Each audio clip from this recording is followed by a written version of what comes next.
Kikubwa na cha kipekee ambacho kilikuwa katika sherehe hii ni kuhusu kumpongeza mama yetu Samia Suluhu Hassan, rais wetu wa Jamhuri ya Muungano wa Tanzania, katika miaka 4 ya uongozi wake ambao ametimiza. Kwa hiyo mara baada ya tukio hili nimeona watu wengi sana wamelipokea kwa mwitikio mkubwa.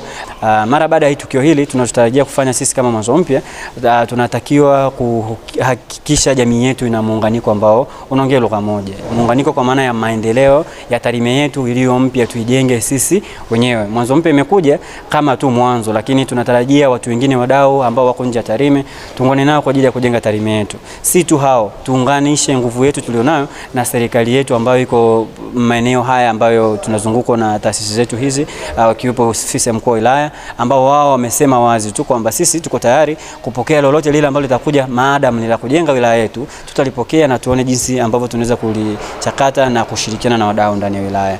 Lakini mara baada ya haya mimi niwaombe tu tusichokane, tunatarajia pia kufanya mambo mengine mengi baada ya haya, ambayo nadhani baada ya muda sio mrefu kama wiki moja hivi tutaweza kupeana ratiba na nini kinafanyika, nini tunaanzia wapi na tunaenda wapi. Kwa ndugu zangu waandishi wa habari, nyie bado ni ndugu zetu na tunawathamini. Tunaandaa tukio lingine ambalo tutawafurahisha wao. Sisi kama Mwanzo Mpya, sisi kipaumbele chetu ni mama kama mnavyoona. Tumesema kwamba ushindi wake furaha yetu sisi. Kama una Tarime, lakini kupitia Mwanzo Mpya sisi tunadiriki kusema tutamshika, tutashirikiana naye kwa hali na mali kuhakikisha kwamba bega kwa bega kura anazozipata nyingi, moja kati ya wilaya itakayosema basi tunahakikisha ni Tarime. Si Tarime tu na kanda ziwa kwa ujumla, kwa sababu jukumu letu sisi ni kuhakikisha mama yale aliyoyafanya walau sasa kwa ndugu zetu mama ambao wanakaa vijijini, hawana sosi zote za habari, basi sisi tukao habari kwao. Tunavyokuja mijini kufanya kazi, tunavyorudi vijijini, basi tukao mabalozi wazuri kwa kazi alizofanya mama yetu. Kwa hii miaka 4 tumeona maendeleo makubwa, ndio maana leo kwenye sherehe hii tumeweza kuleta watu mbalimbali, akiwepo ndugu yetu Wambura Mtani ambaye ametoa kuhusu malezi na makuzi kwa vijana wetu, hasa watoto sisi walioko chini umri fulani ambao bado wanaelewa kwenye familia zao. Lakini si hao tu, tumeweza kuona namna gani athari za madawa kulevya zinazoweza kuathiri jamii yetu hususan kwenye vijana. Tumeleta watu kutoka kwenye dawati la jeshi letu la polisi kama polisi jamii kutuelimisha sisi kama vijana. Lakini hawakuishia hapo tu, tulikuwa na dada yetu Isha Mashauzi ambao ameonyesha mwanamke na uchumi. Ameelezea vitu vingi, changamoto zake, lakini naamini mama zangu waliokufika hapa hawajatoka bure. Hata kama ametoka bure basi naamini, lakini kila alichotoka nacho walau ni kidogo kitaweza kumjenga kesho na kesho kutwa. Tusimame sisi kama wana Tarime, lakini tunavyosimama hata kumsemea mama, si tu mwambie huo muda unalia, lakini unamwambia mtu ukiwa na ujasiri kutoka moyoni kwa maendeleo ambayo tumeona sisi wenyewe.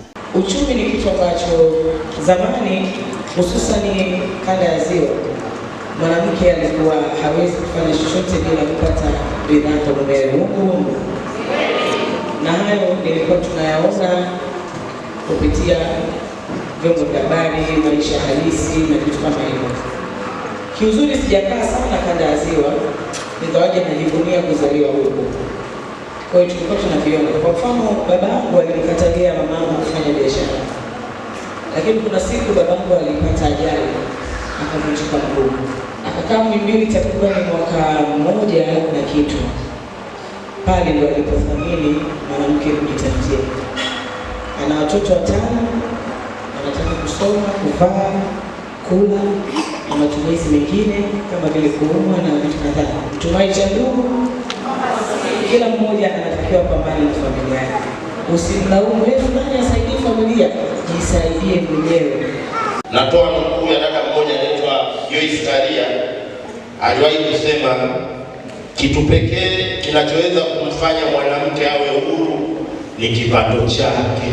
Tutahangaika sana kusema wanaume msiwanyanyase wanawake, wanaume msifanye nini, lakini kitu pekee kitakachokufanya wewe uwe huru ni kipato chako. Sijui tumeelewana? Ukiwa na kipato chako, sisi wanaume wala hatukusumbui. Yaani wewe ndio utakuwa unatusumbua sisi. Angalia madhara ya muda mrefu, kupoteza kumbukumbu.